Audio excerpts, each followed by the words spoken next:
dari kelompok bioteknologi pertanian yang beranggotakan saya Lydia Dunisa dari Akademi. Saya Zulfa Maulida Nabila absen 36. Saya Eka Damalia dari Akademi 8. Saya Sironindya absen 32. Saya Muhammad Farizki Nurmais absen 21. Saya Fadil Narjano berapa 11.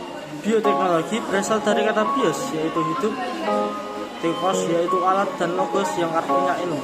Bioteknologi sendiri adalah perpaduan dari ilmu pengetahuan alam dan ilmu rekayasa, bertujuan untuk meningkatkan aplikasi organisme hidup, sel, bagian dari organisme hidup, dan atau analog molekuler untuk menghasilkan barang dan Pertanian adalah suatu kegiatan produktif yang menghasilkan komoditi pertanian. Kegiatan tersebut dilakukan dalam rangka memenuhi kebutuhan manusia. Bioteknologi pertanian adalah metode yang melibatkan makhluk hidup atau organisme untuk menghasilkan produk baru dalam bidang pertanian, sehingga bermanfaat untuk kehidupan manusia. Bioteknologi modern. Bioteknologi modern adalah bioteknologi yang melibatkan penerapan teknologi yang lebih baru, serta mengacu pada modifikasi dan manipulasi yang disengaja terhadap organisme hidup dari bahan organik. Penerapan bioteknologi pertanian. 1. Rekayasa genetika. Suatu usaha memanipulasi suatu gen organisme untuk tujuan tertentu dengan cara menghilangkan atau menambahkan suatu gen, sehingga menghasilkan organisme dengan sifat-sifat yang diinginkan. Manfaat rekayasa genetika adalah meningkatkan kualitas tanaman sehingga tanaman menjadi tahan hama dan penyakit tanpa cemakan kekeringan, tahan kadar garam tinggi, frost resistan, serta meningkatkan kualitas kandungan nutrisi. Bioteknologi konvensional. Bioteknologi konvensional adalah bioteknologi yang memanfaatkan mikroorganisme secara langsung untuk menghasilkan suatu produk. Proses bioteknologi konvensional ini lebih dikenal dengan istilah fermentasi. Dalam dunia pertanian, bioteknologi konvensional dapat digunakan untuk membuat pupuk kompos, pupuk kandang, dan biogas melalui proses fermentasi dengan bantuan mikroorganisme. Manfaat bioteknologi pertanian. Yang pertama, menghasilkan keturunan dengan sifat yang unggul. 2. Meningkatkan pertumbuhan dan perkembangan tanaman serta melipat gandakan hasil tanaman. 3. Menghasilkan produk agribisnis yang berdaya saing tinggi. 4. Terciptanya tanaman yang tahan dalam berbagai hama serta kondisi. 5.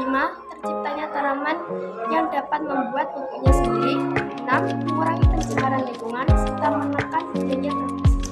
Kultur jaringan. Kultur jaringan merupakan teknik penumbuhan tanaman dari bagian tanaman yang dapat berupa sel, jaringan, atau organ yang ditanam dalam media tumbuh dalam kondisi lingkungan yang aseptis, sehingga tumbuh menjadi tanaman utuh. Media tumbuh yang digunakan pada kultur jaringan berisi nutrisi makro, mikro, dan vitamin yang dibutuhkan oleh tanaman seperti layaknya tanah. Beberapa jenis tanaman yang dapat dibudidayakan dengan metode kultur jaringan adalah 1. Tanaman buah-buahan seperti pisang. 2. Tanaman industri dan kehutanan seperti kopi dan jati. Manfaat kultur jaringan. 1. Kultur jaringan menghasilkan bibit atau benih yang memiliki sifatnya serupa dengan indukannya. 2. Melestarikan sifat indukannya, menghasilkan tanaman yang bebas virus. 3. Kultur jaringan dapat dijadikan sarana untuk melestarikan plasma muftah. 4. Kultur jaringan menciptakan varietas baru untuk melalui rekayasa genetik. Meningkatkan produksi tanaman budidaya dan mengurangi pemakaian bahan kimia berbahaya seperti pestisida.